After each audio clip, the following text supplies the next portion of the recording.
there's a lot more people at home. Not the same when you're not there, though. Trust me, I watch from afar and I'm like, oh my God. We good, Marcus? Yes. Yes. Cool. Take it away, Marissa. 4 wins in a row now. It's the first time you guys have done that. Yeah. What do you think has I mean, you've talked a lot about the roster construction, everyone kind of being together for this period of time, but what else kind of stands out to you about what's been working this past little stretch here? Maybe it has something to do with, our new goal. So, new goal is to make the playoffs, and so ever since we said we are in a must-win situation, it's kind of come to fruition. So maybe I should say it from now on. But no, I mean, I think it's just really taking on the challenge of the goal. Understanding, I asked them if this is what you guys want. They're like, yeah. So what does that look like? And we talked about, a lot of games in a very short amount of time. And so, commitment to the recovery process, I think really has a big onus. So, just credit to our medical staff. They are working overtime to get them into the positions that they are to play a little bit more fresh. And we did. We looked a little bit more fresh than last time we had this amount of games, and so they're sacrificing. They're becoming elite pros. Yeah. And 18 wins now. It's the most wins an expansion team has ever had in this league. Yep. Do you reflect at all about just how remarkable this has been, or how do you kind of hold that thought in your head with the goal at the same time? No, because we, our goal now is to make the playoffs, and that's kind of what we're focused on. So, like I said, we can't control what the teams above us and below us are doing, if they're going to win or not. So, next team up, Atlanta. We have to beat Atlanta. It's a must win, because, again, we only have to worry about controlling what we can control. And I thought our effort in the second half, keeping them to 19 points, just, again, credit to, we made a couple of adjustments, and then, only allowing them 6 paint points, which they had 22 in the first half. Again, just making the key adjustments, but then also the players commanding and demanding each other when they're on the floor. I said, I'll just don't look connected for some reason on the defensive end. And then all of a sudden, they're connected, they're talking, and they're putting each other in the correct positions for us to be successful. So that was really key. And then after the Washington game, where you guys almost lost that, this was a game where you kind of kept your foot on the gas and just kind of built on that lead. How important was that for you guys to just kind of see that you can do that and expand on a lead and not let them come back? Well, I think we figured out too, defend without fouling is key. We can't allow the opponent be continuing to shoot free throws to get back in the game. So it was a point of emphasis. Show your hands, get your body position early.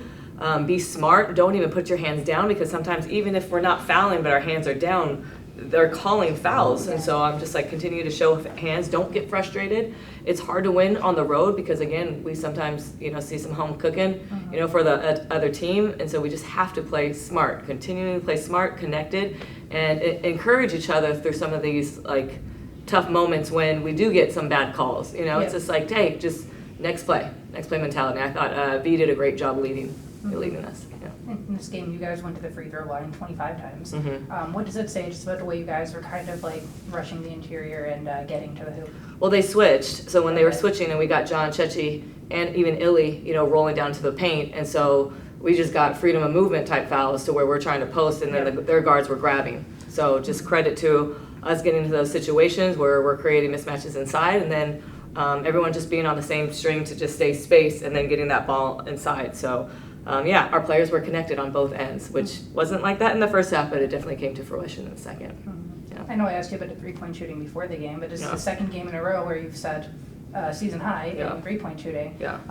How rewarding is that to see that the let it fly mentality is really coming to fruition right now? Yeah, it's not really so much as we like to say it's the let it fly mentality. It's their ability to make each other shoot quality shots. That ball is just moving, and you could see it, and you could see them creating constant quality shots for their teammates, and I think it's just being a selfless team. That's what I see more than just let it fly mentality. We are confident into continuing to hit the hot hand. I think you noticed that, Illy. Illy was 4 for 4, so we continually found her. Jaw started off, couldn't miss. She was unconscious. I was I don't want to take you out, but she was huffing and puffing, so just credit for Ja for hitting big shots at the beginning. It gives us a little cushion too to breathe. And then honestly too, our defense creating more shots helps. So when we ramp up our defense and when we're locked, then you're going to get quality shots a lot in transition. So again, credit to us just taking onus of, Landon making adjustments and getting into them a little bit and making sure we're coming out with the best defensive effort. So. Sometimes when a team is making a playoff run, they won't talk about the end goal of like, oh, we want to go to the playoffs. It'll be like more one game at a time. What made you kind of think that this group, that the messaging of we want to make the playoffs was going to resonate to start bringing that up now? I don't know. I don't know if this stuff is going to work for us. Literally, like I'm a first year head coach. I lean on my mentors. Armand Hill, he highly suggested it. Like, hey, let's bring this up to him. Let's show him. And so that's what we did. We showed him on the screen. This is what we want to do. This is our goal. Sometimes visual goals help.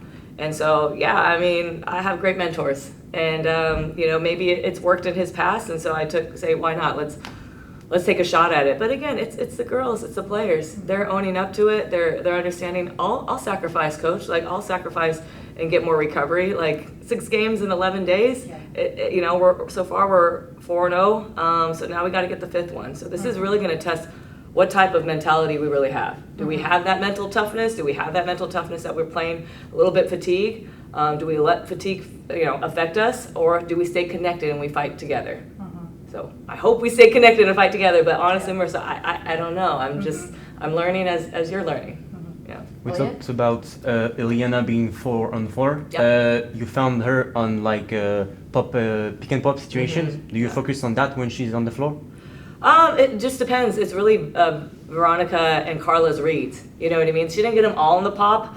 We mix it up too on just like paint and spray. So it just kind of, like I said, with the beauty of our team, it's equal opportunity. When you have equal opportunity, we always tend to have like at least 4 or 5 players in double digits, and I think that's what's hard when you try to guard us, is because we can play in space and then we're not afraid to share the ball. But yeah, she did have a couple pick and pops, but again, that's B and Carla's call, and they're the ones making the calls and making the reads. I just kind of sit back and nod my head.